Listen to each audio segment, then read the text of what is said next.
So this is Dean. I've been following him online for many years. I'm a big fan of Dean.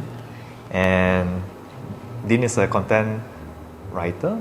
I knew you as a content writer from online before even knowing you. Yeah.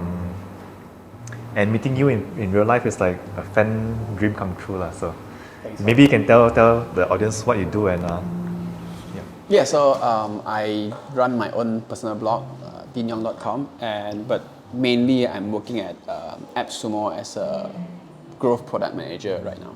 Yeah, so I used to be a content writer and then managing content team, doing a lot of like marketing stuff, being all over the place. But right now, mainly doing. I think it's still new for me, like as a product manager, but mainly it's still related to marketing.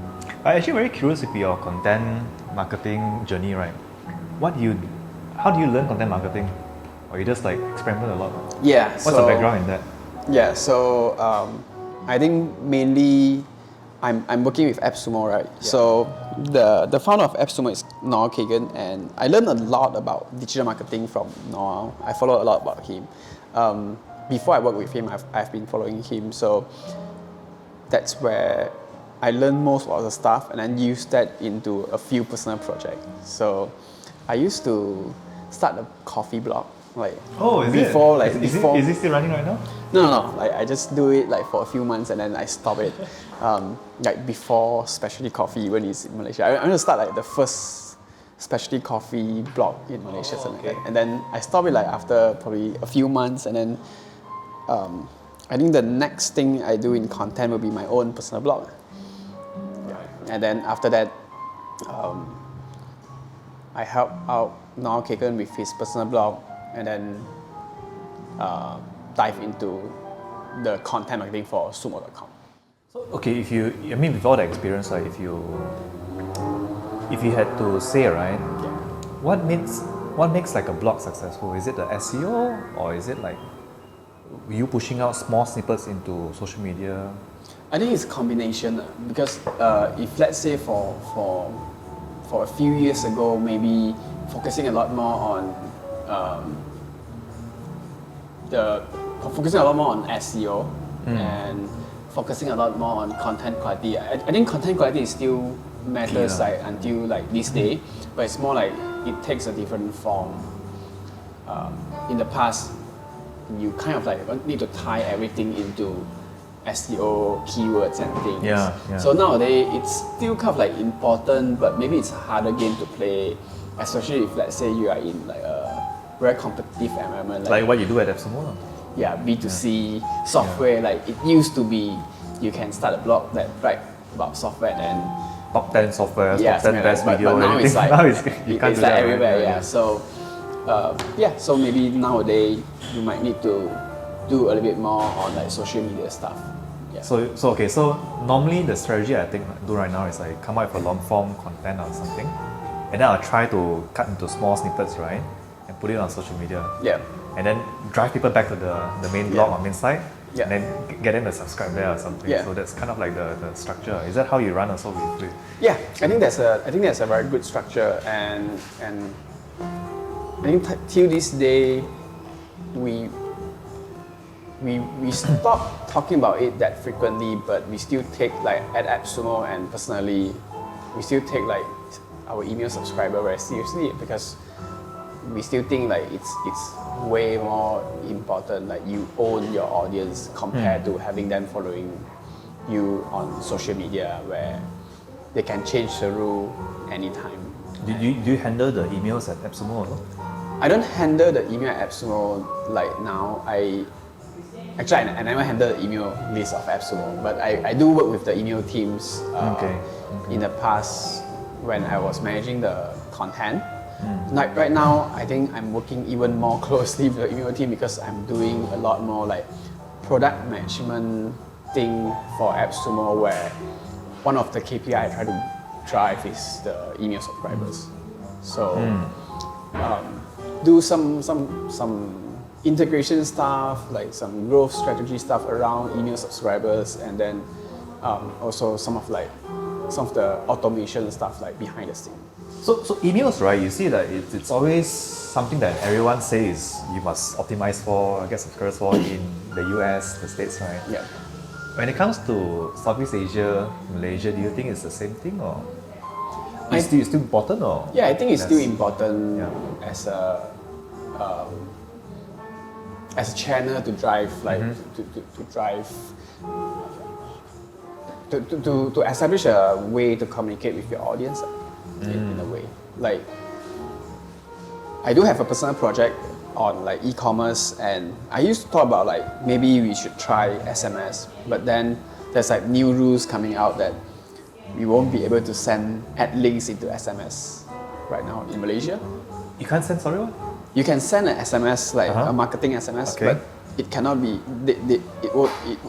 You won't have links in your SMS. Oh, links. If let's say you have links that Oh, will is it? I didn't get know that. marked as spam right away. Then that's it. Yeah, The that's number it. will be banned. Yeah, so it's like kind of like banned SMS lah. So SMS don't work anymore in Malaysia lah. I'm not sure about other countries. Well, a lot of people are moving to WhatsApp, but I think WhatsApp, right? You know, when you receive a WhatsApp message, you are expected to see and respond immediately, right? Yeah. And sometimes I feel people don't like that. Yeah. With email, you can send educational stuff and all that. WhatsApp, you can't. Yeah. You can't just like, oh, today is our content. What you can't do that. I think it really depends on your industry, because some industry you can do a lot of like educational stuff, and emails is a good way to do it. I joined a few like WhatsApp lists or even email lists on like real estate investing. Like a lot of them are just selling, mainly focusing on sales, right? Selling you new projects and stuff. Yeah. Then maybe they don't need email that much because they're just going straight to the point. yeah, they're just going straight to the point. Or like even when they want to like teach you something, it'll be like complex where they won't be able to fit into an email. It will be a webinar or something like that. So it really depends on what works for your industry. Industry and also the audience. Yeah. I joined an email list of like a feng shui guru or something like that. And I think he used email marketing quite well. Is it? In a sense. Is it? Yeah, to drive. But email is like, for the way I look at it, for that feng shui master, is that email is a way where he managed his audience, but he drive it into a free webinar, and then from a free webinar he will give a lot of like value, content, education, and then he'll pitch an expensive course at the end, something like that. That's like more like a funnel for him. But he's also using that email list to sell some e-commerce stuff, like feng shui related e-commerce stuff. So so that's how. But I think with email, right? I mean, from me, my perspective, my experience, right, is email. It takes time. Yeah. Right, as in it takes time to sell something through email. Yeah. A lot of people, they think like, oh, we get like 1,000, 5,000 subscribers, and then boom, it starts selling, right? But what I feel is like, sometimes I send email today, let's say today's Sunday, right? People don't read open the email until maybe Friday, or maybe next week. Then they say, hey, I saw something in email, I can't remember where, because like the example I showed you earlier, the Bloom this guy, right? Yeah. He's actually a subscriber in my email list. Yeah. And I sent that video thingy out like weeks ago already, right? Yeah. He contacted me like just a few days back. Yeah. Then I asked him like, where did you find about this video thing? Because I didn't really push it, right? Then he said, oh, I think I saw somewhere in your email, I'm your subscriber. It's like, wow, that's like so long ago. He took like 2 weeks before he actually came and, contacted me. So, very long-term game, I think. Yeah. I think it depends on, I think you're right in the sense of like building that relationship will be a long process. But maybe it's also kind of like, I saw a lot of like people in the US, they are doing like launch where they have like kind a of sequence. they create some kind of like urgency to that. So like join now before the price goes up tomorrow. You have time but you need to be true lah. Like of course. Some people, they might do like, they just launch it for that specific period. After that, they close it down, and then you need to wait the other time. So maybe that way, it's easier for you to manage that launch period where you won't have like, you need to wait like for a long time to come back. I think that's just playing to people's behavior lah. Yeah. If you don't give them a reason to take action, they won't take action, right? So I think as marketers, we all know that. Yeah. So as much as I don't like to put in the work to always doing launches and launches again, I kind of think we have to. So like, for example, the conference I'm running, right? I could just put on the price and then that's it. Like, I'm very honest. Okay, this is the price for it. It covers my cost, done. But people won't take action. So I have to go back to that thing and say, okay, in 2 days' time, the price is going to increase, that kind of stuff, and put some scarcity. If not, they won't take action. Yeah, I think for conference, like for the conference you do, right, especially like offline event, maybe sometimes it'll be, there's like a real urgency for like conference, webinar or like seminar where there's a date where it happens that time, so it really go out. But so for some kind of like product, online course or maybe like services, it could be there's no real urgency in a sense like it won't expire. People know it won't expire. So maybe that's where we need to like maybe create some kind of urgency there.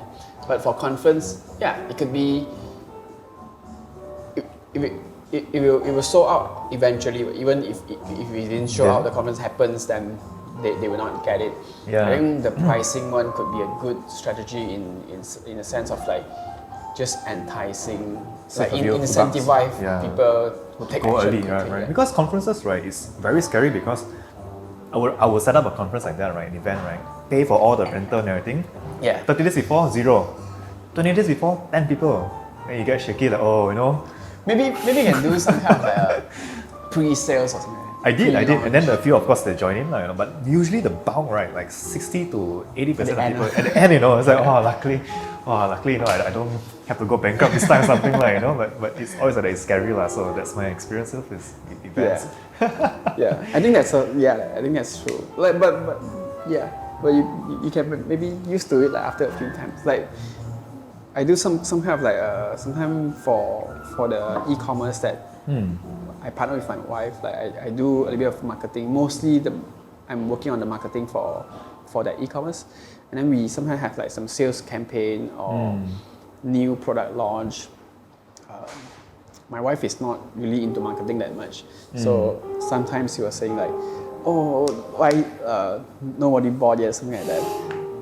Yeah, so I think the thing I keep saying like usually people bought like in the first day and then the last day. It's always the same. Yeah, so in between, it's very cold. In between like that, there's no response. It's common. Like people who bought like immediately, maybe they have been following you for some times, and then people who just maybe just don't buy immediately, and then they're just considering until the end, like it's going to expire or like the price is going back up, and they decided to get. Yeah, with e-commerce, it's something that after you've done it a few times, right? You see this pattern again, then you're like, okay, it's going to happen. I mean, okay. So coming back to content, right? You mentioned, you're a content person, right? You think with all this AI, ChatGPT, it's diluting content? The value of us as content marketers? I think I am not 100% sure, but I think it will somehow, especially for like those very generic SEO content. Like if let's say, there's a reason why I think when you say you do like podcasts, you interview people and then long form content, split it into like different videos, drive it back to your email list, that could be more secure in a way in the context of like AI, because you are interviewing real people, right? You are having like conversation where AI might not just like replicate that. But if let's say you're writing like 10 best those generic stuff, email marketing software, then those could be like replaced by AI. True. I think maybe it comes back to the intent of why you do content in the first place. No? If you're doing this for the sake of ranking, then probably you'll be replaced, I guess. Yeah. Right. But I feel like AI, I think it's more. Are you excited like, by it or? So far, I'm excited by it in a way that, in the productivity sense, like I just feel like I have because my personal blog, I write a lot about productivity. And also money, right? Yeah, money, productivity, work stuff, and then I feel like AI could be a good way to tap into some kind of like digital personal assistant kind of thing. I haven't explored it yet, but it could be something like sometimes like I got a bunch of emails, right? Yeah. Like your inbox after a weekend, maybe you have like hundreds. If let's say you work in a team, maybe your Slack have like hundreds of message. I was just thinking like if let's say there's an AI can tell you what's summarize important everything, and all that. and then just tell me what's important, then that could be some kind of like just save like a few hours of work for something like that. Maybe in the past. In that sense, right? The productivity sense of things, right? Yeah. And like for example, like the way I look at it is more like technology thing. It's like from in the past, like our lifestyle is getting better and better, right? So only like those who are lucky or like super rich people can have those kind of like services. It feels like now like everyone can have some kind of like personal assistant because of AI. Like it's free, it's cheap compared to like maybe a few years ago you need to hire a virtual assistant, right? And pay a lot more for that. I think I'm on the same thinking as you, like, you know, like if you ask me about AI for content creation, I'm not very excited with it because I feel like it's not creative for me. It's just taking bits of what they know from the internet and just, you know, coming up. Maybe it's more like ideas. Ideas maybe, ideas maybe. But I feel like the human element, the storytelling part, right, still have to come from us. Yeah. Right. So like, you can't AI everything out of everything, like, you know. Yeah. That in that sense, I agree with that because I do a lot of writing in the past. Right now, I do less writing like publicly, but I do a lot of like for my own, where like last year I started to learn a lot more about note taking. So I'm actually trying to capture a lot of like story snippet and then learn a little bit more about like what writers do. A lot of it is about like connecting stories with like lessons or like just making connection of like different information, stories, especially story, metaphor, analogy kind of thing. And then I think those are what AI won't be able to do, where that's also what people would tune into, because you tell a story, it gets inside, right? You tell facts, you fall asleep, right? Do you think, okay, so you have a blog or website, deanyong.com, right? I have a site, rubenching.com, okay. Do you think everyone should have a site? Yeah, I think I think yes. Like I bought my domain name like a long time ago, where I don't even start writing yet because just lock up your name. Actually, when I bought it, I plan to use it because I used to do a little bit of like web design, logo design. I plan to use it for like I want to be a design freelancer and then use that for that one. But then I didn't do anything with it, and after a few years, I decided to just write something, just to get a sense of like content marketing, SEO and stuff. So. If let's say back to the question, like I think everyone should have their own website, just lock it up, and then it could be a good like space to build some kind of like digital identity or like a portfolio. Who would you say is your best influence for in that area? I'll give you an example. Like some of my best influence in starting a blog, writing something, right, is Seth Godin. Right, Seth Godin. He writes every day. I kind of like that idea, so I'm trying to do that with my blog last time. Another person I take a lot of inspiration from is Derek Sivers. Derek Sivers, the City Baby guy. So those two are like kind of like my inspiration for what I do at work and what I do online. So like for you, what's your? I think I like those two as well. I do. On my website I have a lot of book notes where it's from Derek. Sivers, okay. Yeah, so that's like I just copy that. I see you and me there's a lot of common between you. And then I like Seth Godin in a way that I read some of his marketing book.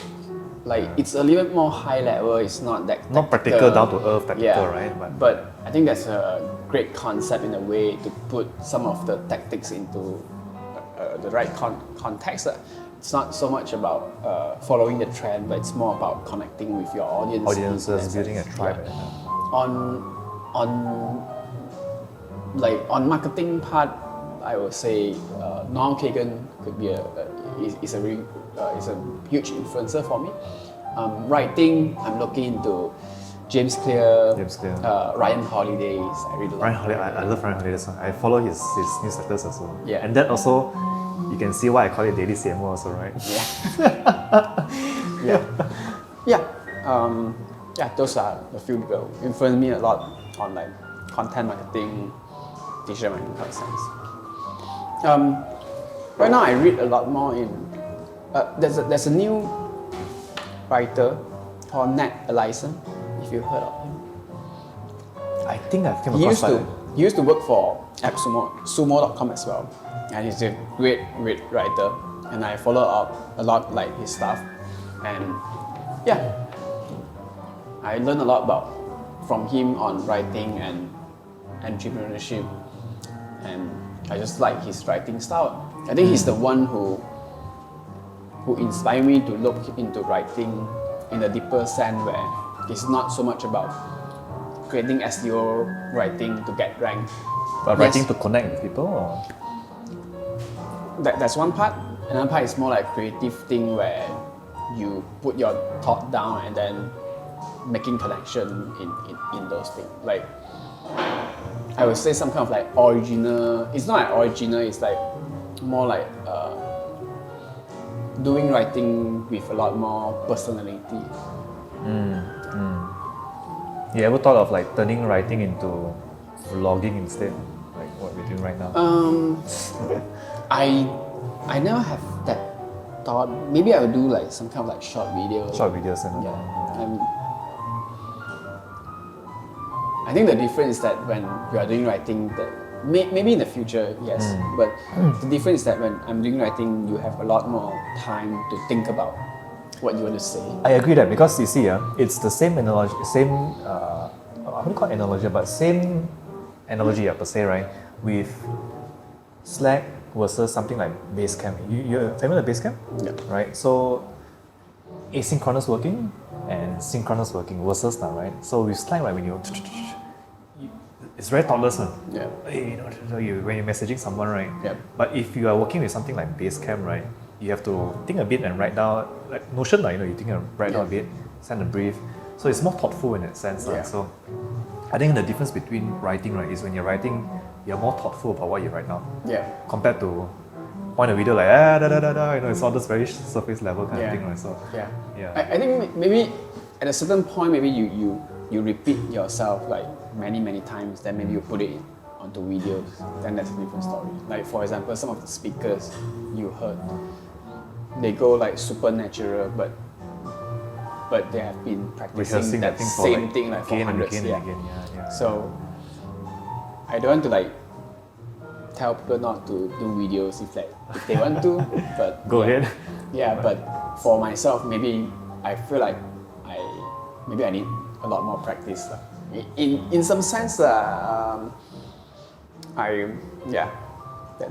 probably that's about that. I think. Yeah, that makes a lot of sense. And also I kind of like have that feeling where I feel like I want to do something behind the scene a lot more in some sense, because behind the scenes, as you want to show people you're behind the scenes, or not to say like behind. I don't like. I used to write a lot more and then share a lot more and then build a following, mainly on Quora and also my personal blog. But then I feel like a lot of like when you want to build your personal brand, I feel like the work that you do, like the result that you generate, speaks more than the things that you say. Yeah, so, definitely. So if let's say you have like a few good project or like successful project like under the belt, then it's easier to move forward. Like there's no rush in showing what you know.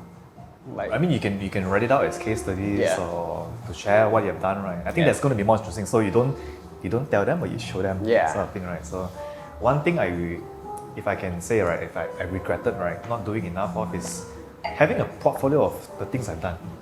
Yeah. So like, when I successfully increased leads for a certain company, I didn't actually screenshot stuff, I didn't actually document it down. So this kind of thing I kind of regret, like hey, I have all those things, but it's all this here, nobody knows about them, So I think everyone should kind of like build like a portfolio of things, right? And keep it there. You know, you might not use it now, but next time you might want to put it up on your side and all that kind of I think I don't do that frequently as well. I did like capture some kind of like testimony, like if let's say I did someone texts you or something, then you're Yeah. like, oh, nice. But yeah, but yeah, I also wish I have like what you mentioned, like screenshot some of the results that you have created for other people.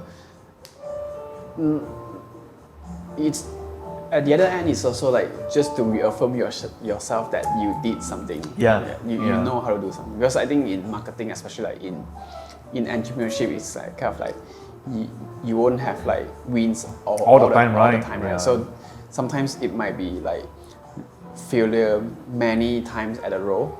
And then you start to feel like, oh, Yeah, you know, it's like, am I? Yeah. You know? Right. And then maybe you can look back, oh, I did this. You did that before. Yeah, I think it's right now. I get that kind of thing. Sometimes I'm working on a project for a client, right? Like nothing seems to be happening. I don't know why. You know, like, oh, you start to doubt your worth. You know, like Yeah. it happens. I think that's something I learned from like after joining the product team at AppSumo, where we as a product team we run a lot of experiment in the product sense, like on the website, like testing different conversion, testing different ideas to see if which one drive our growth. Like I think our CTO told me like we are expecting like 95% failure rate. Oh, like, so you guys take a lot of swings, try a lot of stuff. So just try a lot of like small stuff, and so the most important thing is not about like wanting to have like all the experiment to be a win. The most important thing is like the speed and the velocity of like the test. Like we just want to go as quick as possible, so we can capture that 5% where it can be huge for us. Just get used to failure in the sense like a lot of the ideas won't work, and then just try a lot more. I think we have to adopt that more. Anyway, Dean, I have to go because time is up. Daughter's gonna be up soon. I think she's already up. But nice talking to you. Yeah, nice to meet you. Enjoy this talk, man. Yeah. I hope we can catch up more, man, in the future. I think